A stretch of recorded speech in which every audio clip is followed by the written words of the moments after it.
Esta mañana tenemos una vez más el privilegio de abrir las Escrituras en el Evangelio de Lucas. Para aquellos de nosotros que nos están visitando semana tras semana, estudiamos las Escrituras versículo a versículo, explicando la riqueza de la palabra de Dios.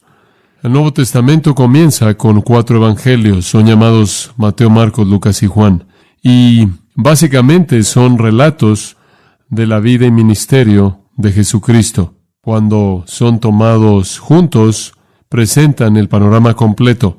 El Espíritu Santo inspiró a cada uno de los escritores a escribir, seleccionaron los aspectos de la vida de Cristo que quisieron enfatizar, cada uno de una manera única, viendo la misma gran historia, la misma persona grande y gloriosa, Jesucristo, sin embargo, con matices y perspectivas muy individuales, y cuando usted los compara en su totalidad y los mezcla, usted obtiene la historia completa de Jesucristo. Simplemente es un relato magnífico, y un relato completo de la vida y ministerio de nuestro Señor y Salvador. Resulta que estamos estudiando el Evangelio de Lucas, y el Evangelio de Lucas es rico en su propio derecho porque Lucas es un teólogo. Él es un historiador y él enriquece nuestro entendimiento tanto de teología como de historia, conforme él cuenta la historia de Jesús. Pero en este punto en particular, en el 3 capítulo de Lucas, Jesús todavía no ha emergido en la escena pública. Él todavía no ha comenzado su ministerio, pero de hecho, su precursor, su heraldo, el profeta que vino antes de Jesús, está en la posición primordial de interés. Él es el personaje primordial en esta parte del Evangelio de Lucas. Su nombre es Juan. Él es conocido como Juan el Profeta o comúnmente como Juan el Bautista. Él ha venido para preparar al pueblo para el Mesías. Él ha venido para apuntar al pueblo, a la gente, al Mesías. Y hemos estado aprendiendo del ministerio de Juan desde el versículo 1 hasta el versículo 17. Mediante estándares externos, supongo que el mundo podría juzgar que Juan fue un fracaso. Él no pareció tener una carrera muy exitosa. Él estuvo aislado, para decirlo de manera suave. Él pasó su vida entera y su ministerio entero allí en el desierto de Judea. Su ministerio fue breve, durando alrededor de 1 año, y fue doloroso. Él estuvo en la cárcel durante 1 año, y fatal. Al final de ese año, su cabeza le fue cortada. Entonces él murió como un hombre muy joven, en la primera mitad de sus 30. Y de nuevo, lo digo, a la luz de los estándares del mundo, él podría verse como un hombre más bien oscuro, aislado y no exitoso. La realidad del asunto es que él fue eminentemente exitoso. Jesús dijo de él que él fue el hombre más grande que jamás vivió hasta su tiempo, y él cumplió precisamente y exactamente lo que Dios quiso que él cumpliera, hasta la letra misma, de tal manera que su recompensa eterna estaría completa. Como sabemos, la predicación de Juan fue valiente, fue fuerte, confrontó.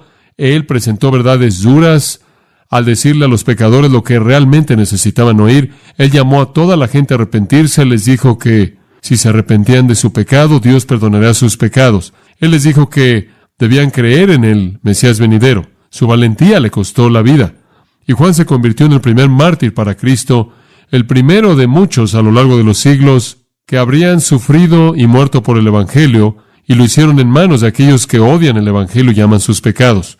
Entonces, a la luz de estándares divinos, Juan es noble, para decirlo de manera suave. Como dije, el hombre más grande que jamás vivió hasta su época, un hombre que hizo exactamente lo que Dios quiso que hiciera y lo hizo de manera completa, un hombre que tuvo el privilegio maravilloso, de volverse el primer mártir para Cristo. Su vida fue monumental, sus méritos sin paralelos, debido a la naturaleza excepcional de su responsabilidad. La historia de Juan es fascinante. Lucas no nos la cuenta toda. Veamos los versículos 18 al 20 y oigamos lo que Lucas nos dice. Con estas y otras muchas exhortaciones anunciaba las buenas nuevas al pueblo. Entonces Herodes el tetrarca, siendo reprendido por Juan a causa de Herodías, mujer de Felipe su hermano, y de todas las maldades que Herodes había hecho, sobre todas ellas añadió además esta: encerró a Juan en la cárcel. Simplemente eso. Y con esa afirmación acerca de Juan siendo encerrado en la cárcel, Lucas termina su discusión de Juan.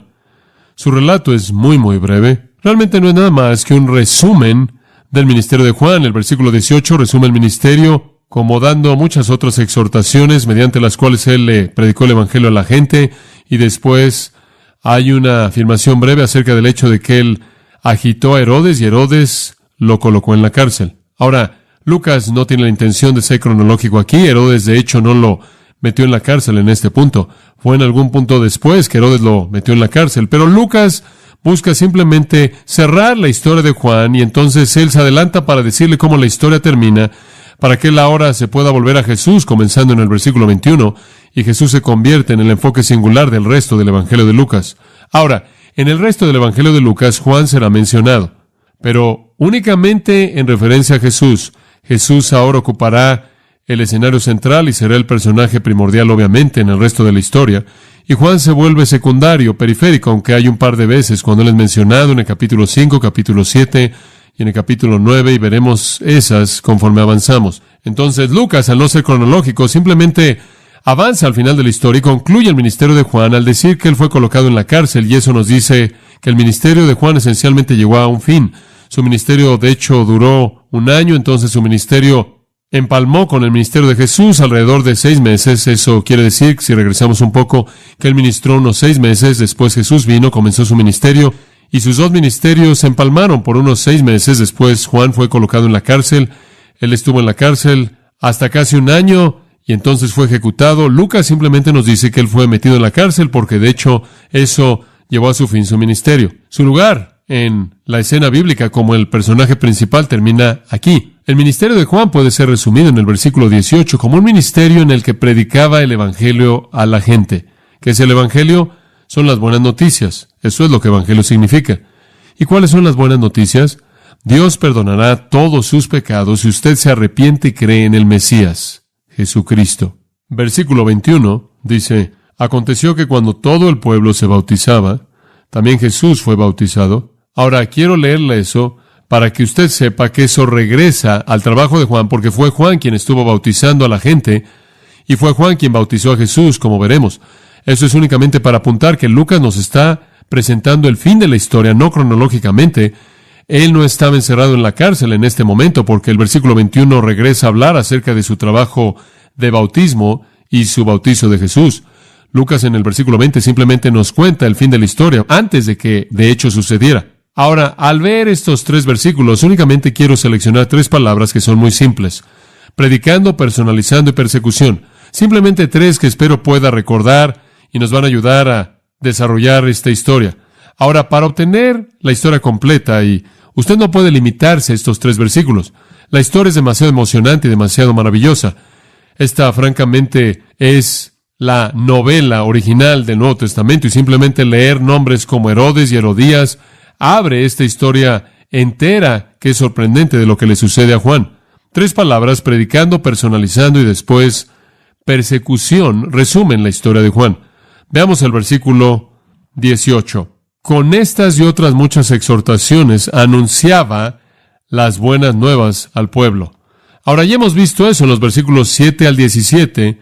Durante muchos meses, desde el invierno del 26 después de Cristo, al comienzo del verano de ese año, Juan estuvo en el desierto de Judea, ahí, junto al río Jordán, llamando a la gente a arrepentirse.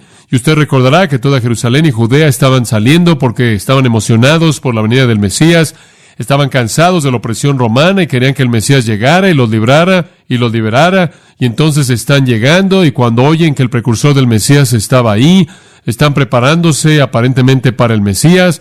Antes de que el Salvador apareciera en la escena en público, Juan estaba predicando estas buenas noticias de arrepentimiento, y él estaba bautizando al pueblo como un símbolo externo de su arrepentimiento interno, y esto se estaba llevando a cabo durante unos 6 meses antes de que Jesús de hecho se apareciera para que fuera bautizado, para que fuera designado como el Cordero de Dios que quita el pecado del mundo y comenzara su ministerio. Él se apareció, esto es Juan, todo el pueblo en su impiedad terrible, la realidad del juicio eterno. Él les predicó la ira venidera, el infierno eterno, y él predicó que los hombres irían ahí si no se arrepentían sin retraso y creyeran en el Mesías, el Señor Jesucristo. Él advirtió al pueblo que huyeran de la ira venidera. Él les advirtió que no podían ser salvos por el ritual y que no podían ser salvos por la herencia, sino únicamente mediante arrepentimiento de corazón. Y al final de unos 6 meses de ese ministerio, Jesús vino para ser bautizado y veremos eso en la siguiente sección. Juan bautizó a Jesús. En ese punto, Dios oficialmente estaba identificando a Jesús como el Mesías, pero eso no terminó, como dije, con el ministerio de Juan. Continuó unos 6 meses más. Ahora, simplemente un comentario al final del versículo 18. Él anunciaba o le predicaba el Evangelio, las buenas nuevas al pueblo. Claro que se refiere a los judíos. Obviamente son el pueblo que estaba de manera única en la tierra de Israel. Son aquellos a quienes el Evangelio fue traído en primer lugar, claro, pero no estuvo limitado a ellos. Y el Antiguo Testamento, y hemos estudiado eso antes, el Antiguo Testamento indicó que el Evangelio será predicado, las buenas noticias del perdón del nuevo pacto será predicado a todo el pueblo, a todas las naciones, todas las personas. Y una buena ilustración de eso está en el movimiento inmediato del versículo 18 al versículo 19 y la introducción de Herodes, quien fue reprendido por Juan debido a Herodías, la esposa de su hermano. Ahora, Herodes no fue un judío, él era un edomita, no un judío. Indica que Juan no limitó su predicación a los judíos, porque el Evangelio del perdón nunca fue limitado a algún grupo de personas. Entonces el ministerio de Juan continúa empalmando con el ministerio de Jesús y él predica el Evangelio a todos los que oigan. Ahora, permítame llevarlo a Juan capítulo 3, simplemente para meterlo al flujo un poco más de la cronología de todo esto. Cuando Juan bautizó a Jesús, como dije, su ministerio continuó por unos 6 meses. Entonces su ministerio y la primera parte del ministerio de Jesús se empalmaron. Juan continuó preparando a la gente para la recepción de Jesús a lo largo de esos primeros meses. Y Juan capítulo 3, en cierta manera, nos presenta algo de la historia. Versículo 22. Después de esto vino Jesús con sus discípulos a la tierra de Judea, y estuvo allí con ellos y bautizaba. Versículo 23. Juan bautizaba también en Enón, junto a Salim, porque había muchas aguas ahí, venían y eran bautizados, porque Juan no había sido aún encarcelado. Simplemente quiero presentar la nota de que el ministerio de Juan continuó. Juan siguió predicando y bautizando. Jesús comenzó a predicar y bautizar, y sus ministerios se empalmaron hasta que Juan fue arrojado a la cárcel. Viene algo de diálogo con respecto al ministerio de Juan. Versículo 25. Entonces hubo discusión entre los discípulos de Juan y los judíos acerca de la purificación. Y vinieron a Juan y le dijeron: Rabí, mira que el que estaba contigo al otro lado del Jordán, de quien tú diste testimonio, bautiza, y todos vienen a él. Ahora, aquí hay algunos de los discípulos de Juan y le están diciendo: mira, Jesús ha comenzado su ministerio, al que apuntaste, y todo el mundo está saliendo a Jesús. Hay algo de una especie de herida personal, algo de celos quizás, porque la multitud está comenzando a concentrarse en el Mesías y Juan está comenzando a perder esa prominencia que él tuvo, y ciertamente así debería ser. Pero Juan lo sabía, y él les respondió, versículo 27, y dijo: no puede el hombre recibir nada si no le fuere dado del cielo. Vosotros mismos me sois testigos de que dije: yo no soy el Cristo, sino que soy enviado delante de él. ¿Se acuerda de que la semana pasada que le dije que Juan nunca dijo ser el Mesías, y aquí él afirma que él nunca dijo ser el Mesías? Él dijo: les he dicho siempre que no soy el Mesías, sino que he sido enviado delante de él. Y después en el versículo 29 lo ilustra de otra manera. El que tiene la esposa es el esposo, mas el amigo del esposo que está a su lado y le oye se goza grandemente de la voz del esposo. Él está diciendo: miren, yo soy como el hombre de honor, soy como el amigo del novio. Me da gusto que el novio disfrute a la novia, no tengo celos. En otras palabras, tengo que cumplir con una responsabilidad. Yo no soy el personaje principal aquí. Y después, en el versículo 30, lo resume en esa gran afirmación: es necesario que él crezca, pero que yo mengüe. Yo estoy en el extremo decreciente de esto. Yo estoy desvaneciéndome y él está ascendiendo al lugar apropiado. Este es un gran testimonio por parte de Juan de la preeminencia de Jesucristo. Juan comienza a desvanecerse. Jesús entra más al frente. Juan comenzó su ministerio en la tierra de Judea y Jesús también está en la región de Judea bautizando. De hecho, a sus discípulos, los discípulos de Jesús estaban llevando a cabo el bautismo. De hecho, físicamente lo estaban haciendo, pero el bautismo estuvo asociado con la predicación de Jesús. Estos ministerios que empalmaron continuaron debido a que Juan aún no había sido metido a la cárcel, pero él estaba desvaneciéndose. Juan no tuvo celos, Juan manifestó únicamente humildad. Él exaltó de manera clara a Jesucristo como superior a sí mismo. Él no estaba en competencia con Jesús en absoluto. Y él da 6 razones para la superioridad de Jesús. Esta es una gran sección. 6 razones para la superioridad de Jesús en los versículos 31 en adelante. Primero, su origen celestial. Él, versículo 31, el que de arriba viene. Él está diciendo: miren, él vino de arriba. Él vino de abajo, esta es una afirmación de su deidad. Y cosas terrenales habla, el que viene del cielo es sobre todos. Yo soy humano, yo soy terrenal, Él es celestial, y ese es el primer punto de su superioridad. El segundo viene en el versículo 32, y lo que vio y oyó, esto testifica, y nadie recibe su testimonio. Lo que Él está diciendo ahí es que Él es omnisciente. Él conoce cosas que nadie conoce. Él conoce verdad que ninguno de nosotros conoce. Él conoce verdad divina, personal y experimentalmente. Versículo 33. El que recibe su testimonio, atestigua que Dios es veraz. Lo que Él quiere decir con eso es que Él conoce la mente de Dios. Él tiene la mente de Dios. En el versículo 34 le añade, porque el que Dios envió, las palabras de Dios habla, pues Dios no da el Espíritu por medida. Eso quiere decir que Él tiene un origen celestial, Él es omnisciente, Él conoce verdad divina, personal y experimentalmente. Él conoce la mente de Dios y la palabra de Dios, habla las palabras de Dios, y Él es uno con el Espíritu de Dios de una manera ilimitada. Esto es, Él ha recibido el Espíritu sin medida. Él tiene la plenitud del Espíritu, obviamente, porque Él es Dios. Él comparte la naturaleza esencial con los otros miembros de la Trinidad. En el versículo 35, Él añade que Él es el verdadero heredero de Dios. El Padre ama al Hijo y todas las cosas ha entregado en su mano. Yo no soy el heredero de Dios, su Hijo es su heredero. Y después, versículo 36, solo Él es el Salvador. El que cree en el Hijo tiene vida eterna. Usted puede creer en Juan y usted no va a tener vida eterna, pero el que cree en el Hijo tiene vida eterna. Pero el que rehúsa creer en el Hijo no verá la vida, sino que la ira de Dios está sobre él. Entonces Juan presenta este discurso monumental acerca de la naturaleza esencial de Cristo, lo cual lo aparta de sí mismo.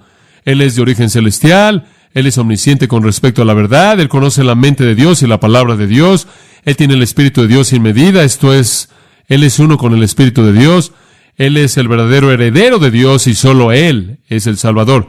Entonces, hay una transición que se está llevando a cabo conforme la vida y ministerio de Juan comienzan a desvanecerse y Jesús comienza a ascender, y así es exactamente como debe ser, y Juan lo resume diciendo, es necesario que Él crezca, pero que yo mengüe. Ahora, en Mateo, pase a Mateo 4 por un momento, conforme construimos la historia, una de las cosas que disfruto, probablemente usted lo sabe, es estudiar los evangelios así y colocar las piezas del rompecabezas. Esto es lo que hice la mayor parte de esta semana. Estaba uniendo todas las partes de este rompecabezas para que pudiéramos tener el flujo cronológico de este ministerio de Juan y cómo interactuó con el trabajo de Jesús.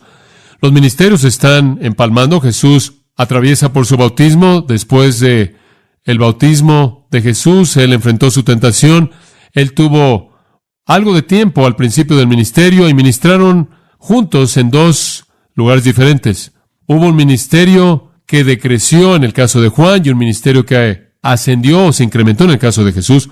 Y después, Mateo 4:12. Mateo 4:12 dice, cuando Jesús oyó que Juan estaba preso, volvió a Galilea. Ese es un versículo clave. Aquí es en donde Jesús inicia su ministerio público en su totalidad. Él tuvo un ministerio, fueron las primeras etapas del ministerio que empalmaban con Juan. Pero una vez que Juan fue a la cárcel, ese fue el fin del ministerio de Juan. Él nunca salió de la cárcel. Una vez que él fue a la cárcel, Jesús entonces entró a un ministerio público completo. El trabajo del gran profeta se acabó. Y ahí es en donde podremos dejar la historia, excepto que Lucas no nos va a dejar ahí. Regresemos a Lucas, porque él añade simplemente unos cuantos comentarios a su manera única que nos abren una novela increíble. Versículo 19, llamemos a esto la personalización.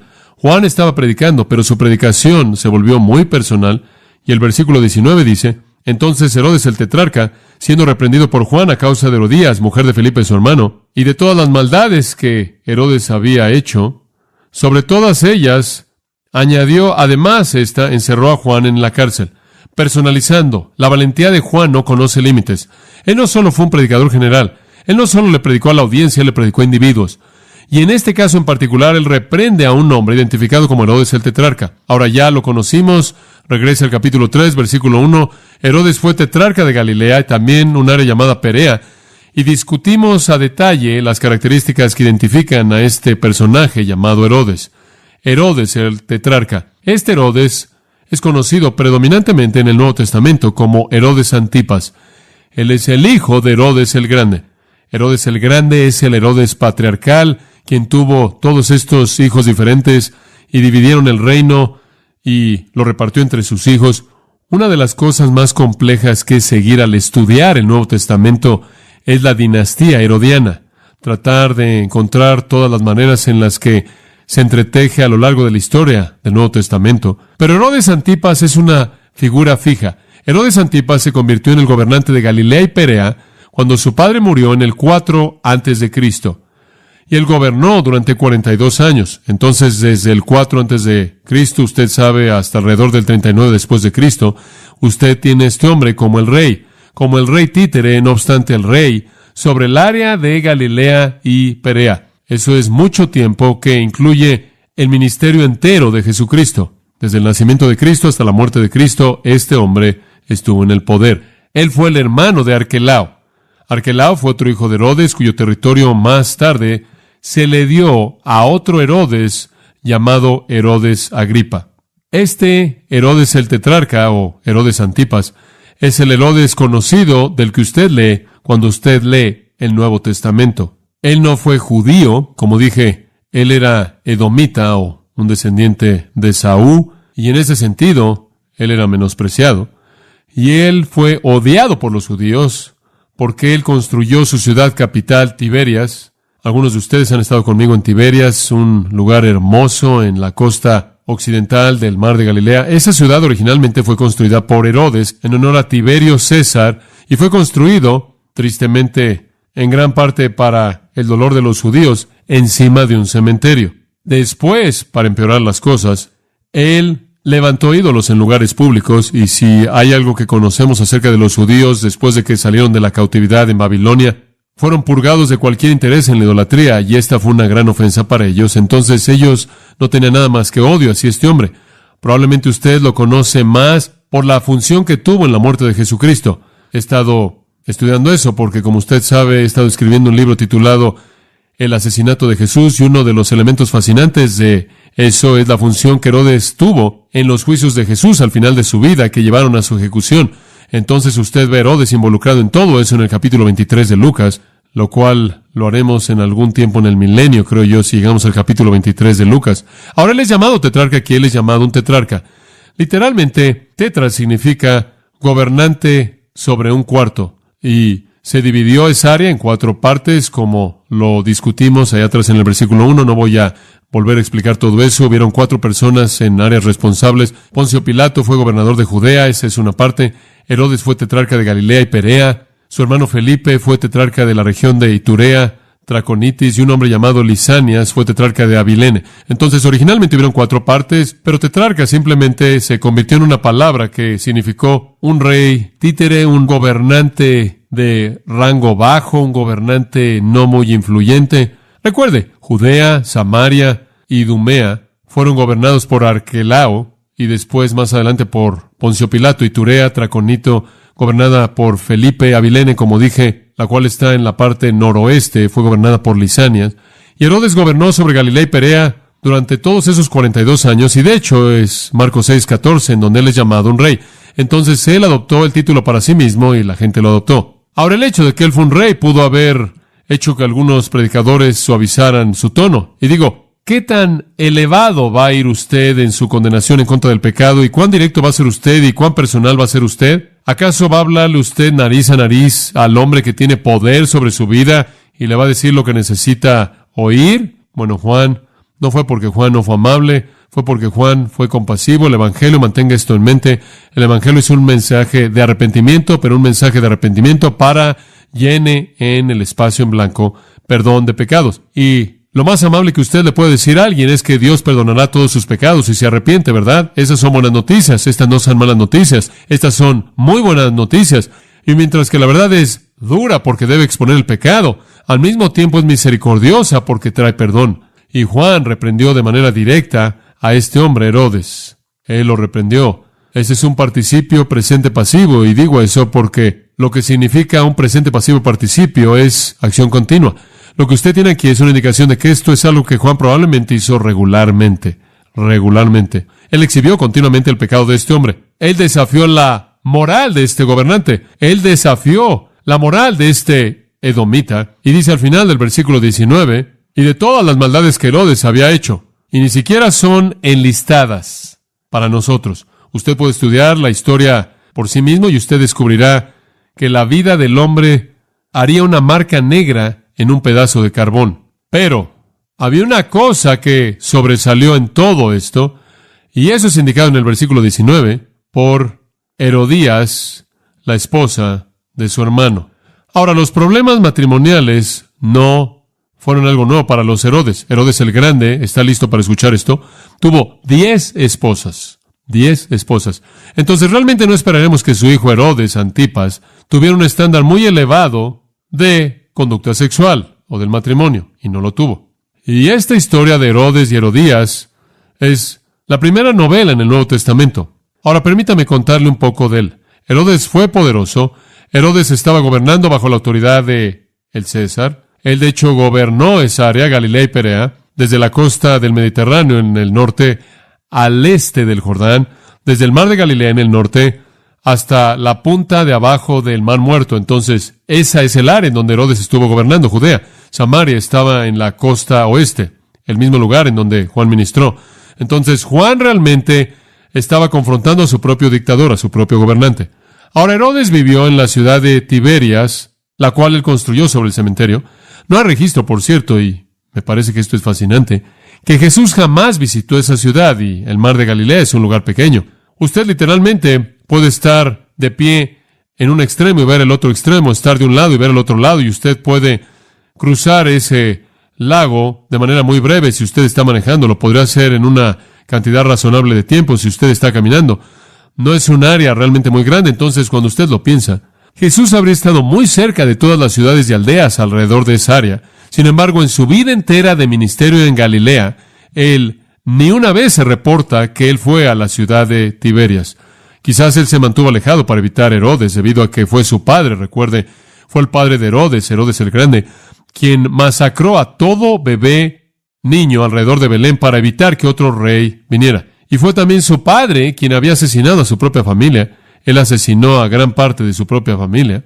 Fue su padre quien había asesinado a todos los líderes en la tierra porque él temía que pudieran quitarle el trono aún después de que estuviera muerto. Y él también asesinó, y esto es sorprendente, al Sanedrín entero. Su padre fue un asesino y un homicida. Y bien podría ser que en un esfuerzo por no contribuir a la situación y no elevar la hostilidad de Herodes hacia sí mismo, que Jesús simplemente evitó eso, queriendo ser fiel con la agenda divina para morir únicamente cuando fue el propósito del Padre que él muriera. Pero aquí dice que Juan confrontó a este hombre impío, este hombre malo cuya lista de impiedad es demasiado larga como para que Lucas inclusive la escriba. Es simplemente suficiente decir que hubo una grande acumulación de impiedad, todas las maldades, nos dice Lucas. Este hombre, en medio de toda esta impiedad, tuvo un pecado en particular que era abierto y público, y tuvo que ver con su relación con una mujer llamada Herodías, quien fue la esposa de su hermano. Ahora, para entender la historia, pase a Mateo capítulo 14.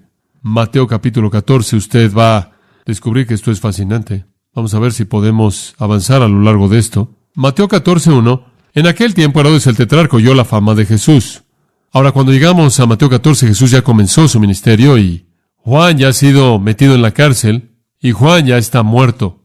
Muy bien, cuando usted llega al capítulo 14 de Mateo, todo eso está en el pasado. Pero cuando Herodes oye de Jesús, está comenzando a llegarle a él. Jesús había estado ministrando desde su bautismo ahora.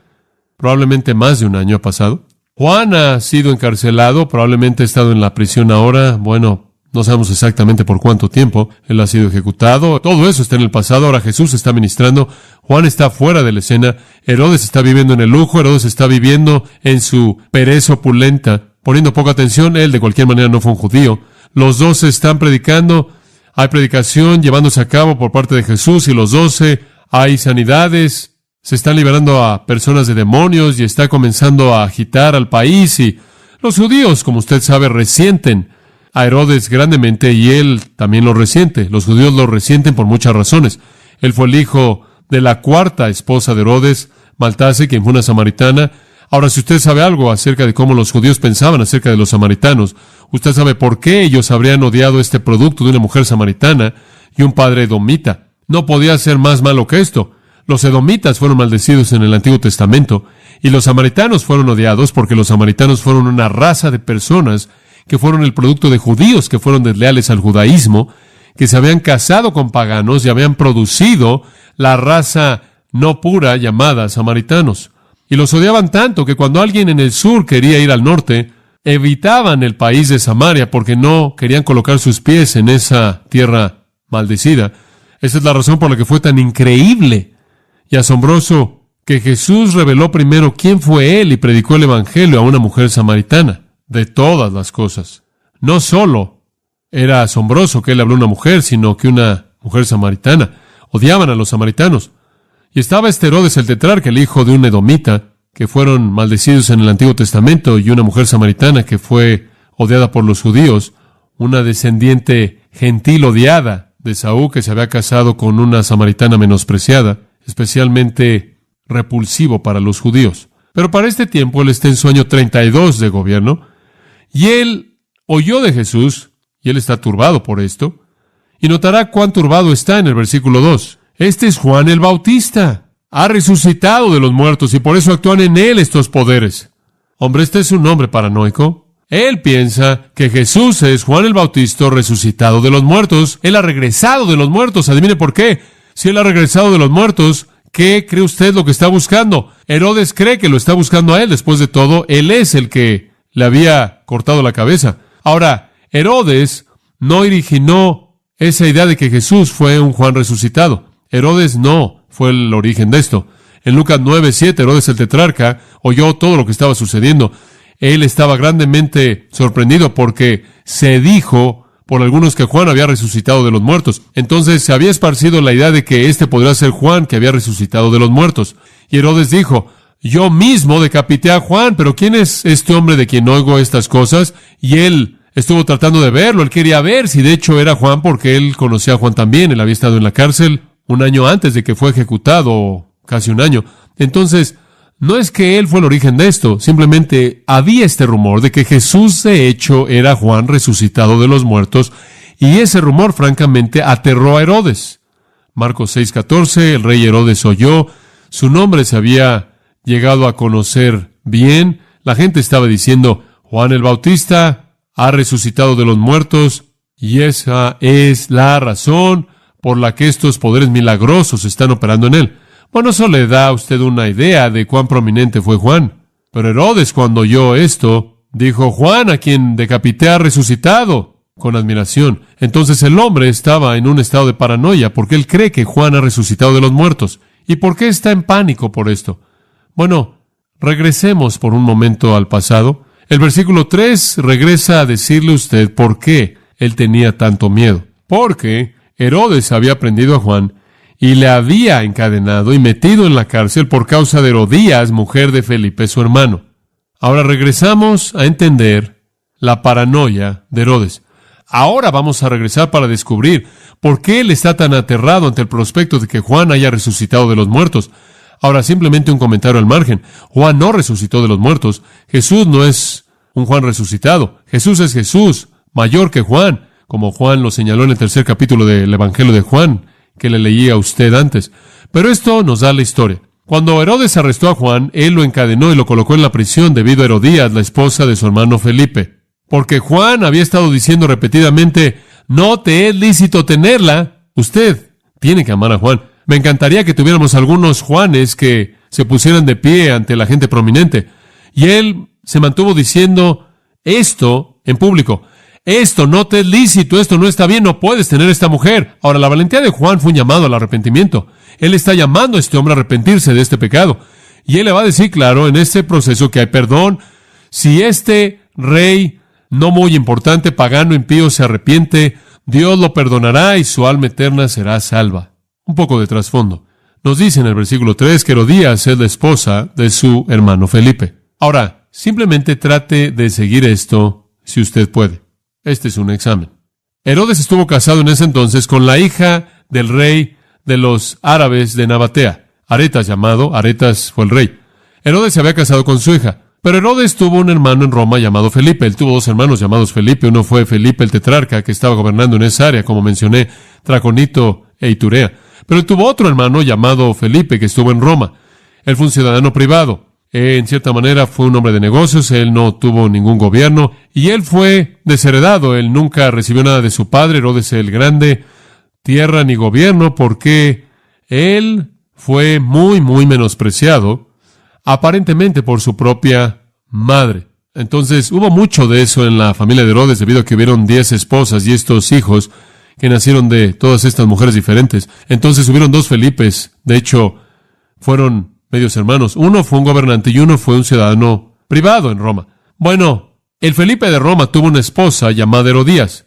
Escuche esto. Ella fue la hija de otro hijo de Herodes el Grande por otra mujer. Entonces, su esposa es su media hermana. Esto es realmente terrible. Felipe estaba a una generación de distancia de los lomos de Herodes el Grande. Me imagino que ella está a 2 generaciones de Herodes el Grande, entonces están conectados de esa manera. Esto es incesto. Entonces, Juan ciertamente tuvo todo derecho de condenar este matrimonio. Él pudo haber condenado el matrimonio con Felipe, porque de hecho Felipe estaba casado con su media hermana, y esto era lo que constituía incesto por cualquier definición. Es muy claro que hay más que eso, no obstante, porque para que Herodes se casara con esta mujer, él tuvo que divorciarse de su propia esposa después de que había seducido a esta mujer. Entonces había adulterio involucrado, hubo divorcio involucrado, hubo una relación incestuosa involucrada. Y entonces Juan simplemente lo confrontó de frente. Todo en cierta manera sucedió porque Herodes aparentemente, si atamos los cabos de la historia, viajó a Roma y conoció a la esposa de su hermano, quien también era su pariente cercana, y la persuadió, él la sedujo, y después la persuadió a dejar a Felipe y que se convirtiera en su esposa. Y para hacer eso, él tuvo que divorciarse de su esposa. Ella tuvo que divorciarse de su marido, y pasaron por todo eso, y terminó con ella, y se la llevó de regreso a estar en Galilea. Ahora, el resultado de la seducción de Herodías y el divorcio de su propia esposa le irritó a Aretas. Ahora, recuerde que él había estado casado con la hija de Aretas, y el gobernante de los de Nabatea estuvo tan enojado, tan amargado por lo que él había hecho contra su hija, que él peleó en guerra contra Herodes y lo derrotó de manera terrible. Y Josefo, el historiador, dice que algunos de los judíos pensaron que la destrucción del ejército de Herodes vino de Dios, y eso de manera muy justa, como un castigo por lo que él le había hecho a Juan. Es interesante que usted encuentra eso en las antigüedades de Josefo, que los judíos pensaron que la razón por la que Aretas entró y tuvo la capacidad, le fue tan fácil derrotar a Herodes, fue porque Dios lo estaba usando como un instrumento de juicio por lo que él había hecho a Juan. Bueno, esto solo fue el comienzo de los problemas de Herodes. Él había causado divorcio, él había cometido incesto, pero Herodías fue una maldición para él. Cuando Calígula llegó al trono en Roma, el Felipe que había sido tetrarca murió, y Calígula se lo dio a otro Herodes llamado Herodes Agripa. Usted lo conoce en Hechos 12. Esto motivó a Herodías a los celos amargos. Entonces ella forzó a Herodes Antipas a que fuera a Roma a tratar de buscar el título de rey para que ella pudiera ser llamada oficialmente reina por parte de Roma. Herodes se resistió, pero ella ganó, él navegó y fue porque ella lo forzó a ir para que fuera a tratar de convertirse en el rey. Agripa lo había derrotado ante Calígula y perdieron. Y no solo perdieron, sino que Calígula tomó la provincia de Herodes, tomó el poder de Herodes, toda su riqueza, y lo expulsó al exilio con Herodías, hasta que él murió. Entonces realmente fue un día amargo cuando Herodes sedujo a Herodías. Le costó amargamente. Ahora todo esto, y usted no necesita conocer más que eso, probablemente ni siquiera necesita conocer todo eso. Lo único que necesita conocer es divorcio, seducción, incesto, y Juan lo enfrenta, lo confronta cara a cara y lo hace de manera repetida. A.T. Robertson dijo, le costó su cabeza, pero es mejor tener una cabeza como la de Juan y perderla, que tener una cabeza común y corriente y mantenerla. Veamos la parte de la prisión. En Lucas 3:20 dice que Herodes lo metió a la cárcel, lo encerró en la cárcel. Pero comienza diciendo, sobre todas ellas añadió además esta. En otras palabras, si usted ve al final del versículo 19 todas las maldades que Herodes había hecho, sobre todas ellas añadió además esta. Y aquí la construcción griega significa la impiedad, la maldad de corona, la maldad de coronación. De todas las cosas malas, impías, viles que este hombre había hecho, seducción, incesto, etc., todas las otras cosas no son mencionadas aquí. Él añadió esta. Encima de todo eso, aquí está la que coronó todo. Encerró a Juan en la cárcel. Josefo dice que fue en el fuerte Macareo. El fuerte Macareo estaba a más de 8 kilómetros al noreste del Mar Muerto. Tenía 2 calabozos en donde Juan, como dije, pasó hasta un año, y también tuvo un palacio de verano, porque en el área habían algunos manantiales de agua caliente, entonces fue un buen lugar en donde pasar tiempo. Él tuvo un palacio de verano ahí, él también tuvo los calabozos ahí, y ahí es en donde él colocó a Juan. Creo que usted podrá decir lo que William Barclay dice, que es verdad. Siempre es peligroso reprender a un déspota oriental. Podría hacerlo aún en la actualidad. Y mediante su reprensión, Juan firmó su propia sentencia de muerte. Entonces, de regreso a Mateo 14, versículo 5. Dice que quería matarle. Herodes quería matar a Juan una vez que lo tuvo en la cárcel, pero temía al pueblo. Después de todo, el país entero pensaba que él era el precursor del Mesías. Habían estado saliendo ahí para bautizarse, lo habían oído predicar. Lo tenían como un profeta verdadero. En este punto, Herodes habría matado a Juan, porque él estaba tan enojado por el insulto de la culpabilidad que Juan había colocado sobre él, pero él temía las consecuencias. Entonces él termina manteniéndolo en la prisión casi un año, porque él tiene miedo de la respuesta y el clamor públicos. Pero eso no fue suficiente para Herodías. Si Herodes estaba apenado, entonces Herodías aparentemente estaba más apenada. El versículo 6 cuenta la historia sorprendente. Pero cuando se celebraba el cumpleaños de Herodes, la hija de Herodías danzó en medio y agradó a Herodes. Ahora, todos conocemos esta historia terrible. Para llenar los espacios en blanco, Marcos 6:19, Herodías estaba enojada en contra de Juan y quería matarlo, y no lo podía hacer, porque Herodes temía a Juan, sabiendo que él era un hombre justo y santo, y lo mantuvo a salvo. Y cuando él oyó, él quedaba perplejo, pero él solía disfrutar escucharlo. Sorprendente. Herodes sabía que él era un hombre santo, él sabía que él era un hombre justo, y le gustaba escucharlo, y lo mantuvo a salvo. Entonces, por ese tiempo, Herodes se convirtió en su protector. ¿Sabe una cosa? Ese es un honor real para la integridad de este hombre, Juan, que inclusive el hombre que él confrontó sabía que él era justo y sabía que él era santo, pero Herodías lo quería muerto. Entonces, en el cumpleaños de Herodes, la hija de Herodías bailó ante ellos y agradó a Herodes. Agradó es un eufemismo para emoción sexual. Las danzas que estas niñas bailaban eran inmorales, seductoras, provocativas, bailes sin vergüenza. En cierta manera pasó así. Hubo una fiesta con mucha bebida y fiesta, y conforme se embriagaban más y más, sacaban a las niñas que bailaban. Una fiesta de cumpleaños en ese mundo antiguo era únicamente para los hombres. Por así decirlo, era una despedida de soltero. Fiesta, embriaguez, que llegaba a su clímax mediante estimulación sexual por parte de bailarinas. Realmente, que una princesa hiciera esto era sorprendente, pero hacer esto era algo común. Herodías estuvo dispuesta a tomar a su hija y hacer esto para incitar a Herodes, porque ella quería venganza contra este hombre, quien la había avergonzado públicamente. Josefo nos cuenta el nombre de la hija, ¿se acuerda usted? Salomé. Eso no está en la Biblia, pero Josefo, el historiador, nos cuenta eso. Entonces, el cumpleaños de Herodes, Herodotus Dais, llegó a ser un proverbio para festivales con excesos en los días de la antigüedad en la historia romana. Esta fue una fiesta desenfrenada que tuvo este hombre. Ella aprendió sus lecciones incestuosas muy bien. Por cierto, Salomé, según Josefo, más tarde se casó con su tío, agradó a Herodes, encendió su fuego. En su estupor de embriaguez, de glotonería, él fue seducido, perdió toda la dignidad, perdió toda la sensibilidad, perdió toda la racionalidad, y queriendo ser de alguna manera el benefactor grande, magnífico, ante todo mundo, y mostrarle a todo mundo que de alguna manera él era muy generoso. Él se volvió presa de su propia lujuria impía e hizo una promesa torpe. Versículo 7.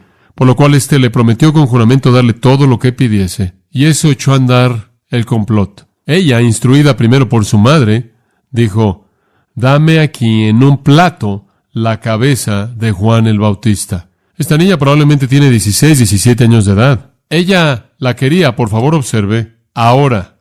La quiero en este momento, aquí, en un plato. No había deseo alguno por esperar hasta que Herodes pudiera pensar con mayor claridad, que hubiera salido de su estupor, que estuviera sobrio y en control. Ella quería esa cabeza y la quería ahora.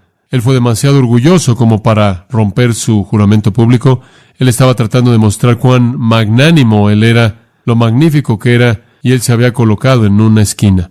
Su insensatez le iba a causar cometer un crimen enorme en contra de un hombre que él sabía que era piadoso, en contra de un hombre que sabía que era santo, en contra de un hombre que él sabía que hablaba la verdad, porque él conoció la verdad por lo que Juan lo confrontó. Él es impotente moralmente, él es un necio, él es débil, él está en orgullo, su copa está llena de iniquidad y el costo de casarse con esta mujer ahora ha llegado a grandes alturas.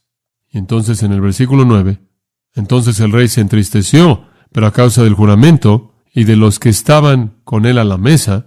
Realmente no quieres quedar mal con los invitados. ¿No es sorprendente lo que motivó a este hombre? Usted puede ver la ausencia total de virtud. Él estaba más preocupado por su reputación entre sus invitados, el resto de los borrachos que estaban ahí. Entonces, el hombre borracho, lleno de lujuria, seducido por la hija de su esposa, cayó en una falta de valentía torpe, terminando en que él asesinara al hombre de Dios. Versículo 10. Y ordenó decapitar a Juan en la cárcel. Y fue traída su cabeza en un plato y dada a la muchacha, y ella la presentó a su madre. Qué manera tan horrenda de terminar la fiesta. Mateo Bradus escribió: cuando el plato fue traído con la cabeza sangrando sobre él, sin duda alguna, ella la tomó de manera temblorosa en sus manos, no fuera que una gota de sangre manchara su vestido de gala, y se la llevó a su madre, como si le estuviera trayendo algún tipo de platillo selecto de la mesa del rey.